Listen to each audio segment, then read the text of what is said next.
It's me, Lady Sarcy. Welcome back to my channel. Walang personalan, boring lang. Guys, offloading have become a hot issue here in the Philippines. We all know how frustrating it is to not being allowed to board a flight that you've been planning and saving and you are excited of. So for today's video, I am going to talk about how to avoid getting offloaded by the Philippine immigration. Do not think that because you already have the visa and purchase a ticket, that's it, you can now board your flight.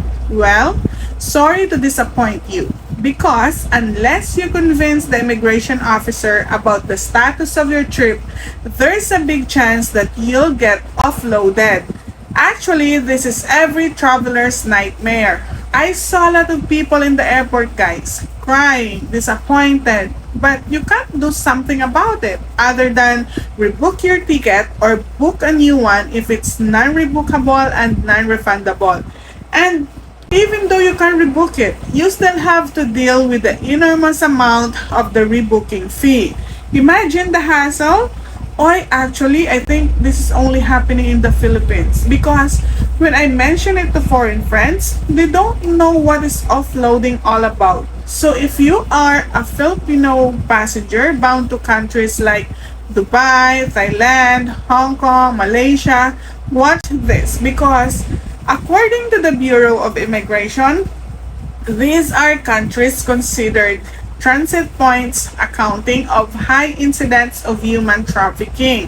And Dubai and Thailand are the most common destination of Filipinos who want to work illegally. That's why they are so strict to passengers traveling to these countries. So at the end of this video, you will learn how to avoid getting offloaded by the immigration. By the way, guys, if you want more informative videos like this, don't forget to like and subscribe to my channel. Kindly turn on the notification bell so you'll be notified each time I post a new video. You can also check some of my previous videos. So, what is offloading? It is a process of not allowing a traveler from leaving a particular country despite having a complete document. Actually, the main reason why some people are getting offloaded is because of complete documents. They bring too much of complete documents. For example, you are just going to Thailand for a 4-day supposed vacation. Why do you have to bring your diploma, transcript of records, seminar certificate? Hello? How do you think the immigration officer will react? In his mind, he will automatically presume that you are not coming back and you are going to apply for a job there. So now he's going to ask more questions, trying to scrutinize you, and because you didn't see this coming, you'll be nervous, stammering. Now he catch you. The next thing you'll hear, follow me. He will bring you to another immigration officers for a secondary inspection. More and more questions and ending questions until you realize your plane already landed in Thailand. So do you want that to happen to you? I bet you don't. So to all my fellow Filipinos out there who are planning to go abroad, may it be for vacation or to work using a tourist visa as a way of entry, again, this video is for you. Disclaimer guys, I'm not expert to this This is just based on my personal observations during my previous trips abroad. So I hope it can help you. And by the way, when it comes to the promises about jobs abroad, make sure you personally know the person you are dealing with so you won't become a victim of human trafficking. So be extra careful. So what are the things you shouldn't do when traveling abroad to avoid getting offloaded by the Philippine immigration? Number 1, do not hand carry school credentials or certificates. So now you are going to ask me, but Lady Sarcy, how can we find job if we don't bring our school credentials?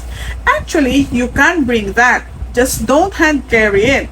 Put it in a luggage bag. Carry only necessary documents like your passport. Make sure your passport have at least 6 months validity and in good condition. So you always check your passport, ha? For your information, guys, the passport is the most important document you'll need when traveling abroad. This serves as your powerful identification. Then bring approved leave of absence from your current job, bank certificates, hotel booking confirmation. If you're going to stay in a friend's apartment or relative's house, ask for an affidavit of support so that you have something to show to the immigration officer.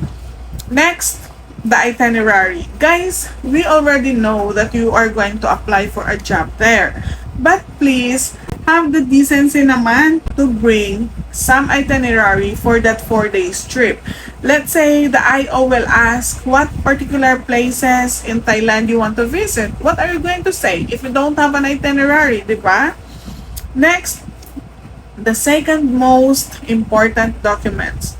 Don't forget the round trip ticket. So, number 2, do not travel with one-way ticket only. Do not even think of doing this because the moment you hand in your documents to the IO, no more question asked. He or she will automatically escort you to the next table available on the site.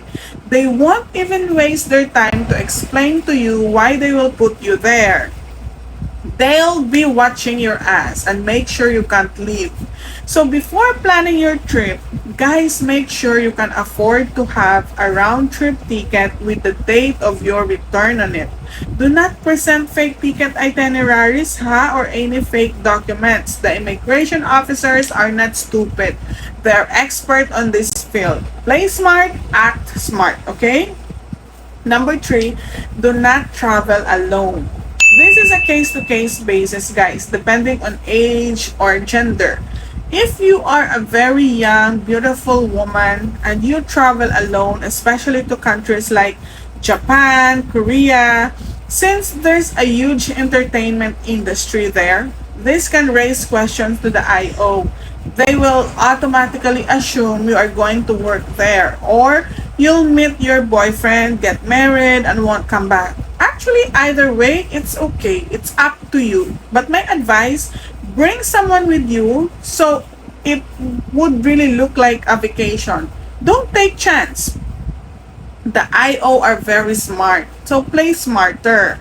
Okay? And oh, by the way, if you decide to bring someone with you to drop you in your destination country, make sure you have separate plane tickets. So when they go back, they won't be having trouble in the airport because the IO there will definitely look for you if your name will be in the same ticket itinerary.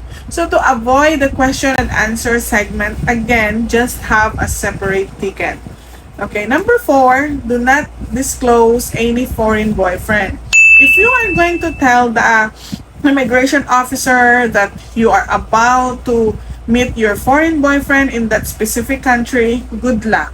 This will automatically subject you to a secondary inspection. By the way, girls, don't get mad to the IOs, or the immigration officers in case. In fact, they are just protecting you. They're only making sure that you don't fall to the online predators who are involved in, again, the human trafficking. Actually, once you have proven yourself to them that you know your boyfriend personally, like he already been here in the Philippines how many times, there will be no problem. Okay, number 5, do not be rude to the immigration officers. Guys, an immigration officer is a law enforcement official whose job is to ensure that immigration legislation is enforced. A simple greeting can both light up your day. If the IO or the immigration officer will ask, what are you going to do in that country? Stick to the plan. Be firm. Answer with confidence, but be polite. Do not panic and do not give any additional unnecessary information. You know what, guys? I'm very talkative, but I always bite my tongue in front of the immigration officer. Always remember, less talk, less mistake. Just give short, precise, and not so honest answers. Number 6, do not dress inappropriately. When traveling as a tourist, dress and act like a tourist. Dress like you can really afford your vacation. Have you heard of the phrase, dress to impress? Yeah, apply that. Impress the immigration officer because, guys, look really matters.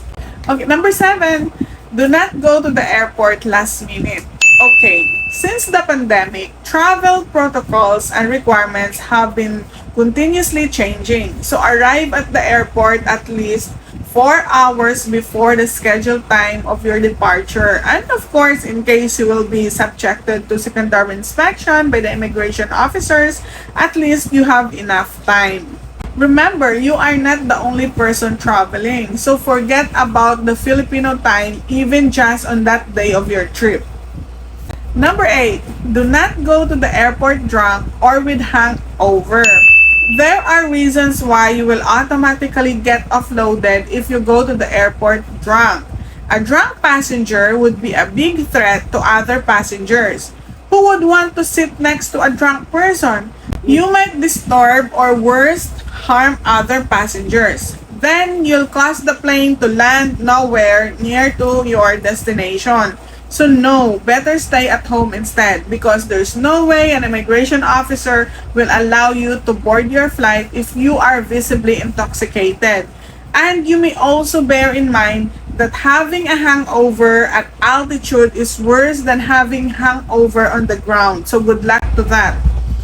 Number 9, do not make bomb jokes. Philippine airport authorities have warned passengers against cracking jokes on bomb. Guys, if you don't want to end up meeting airport security personnel, do not do anything really stupid. Even you see your friend Jack, avoid greeting him. Hi, Jack! Because it's not just that you're prohibited from your flight, you are most likely to end up in the police station. Okay, number 10. Do not carry bags or luggages that isn't yours. Do not trust anybody. If someone you don't know will approach you and ask for help with their luggage, even older people, don't. Be polite and say no. Remember, you are only responsible to your own belongings. Don't even make a mistake of touching it. Don't leave your fingerprints anywhere. You can't ask personnel or airport personnel to do that.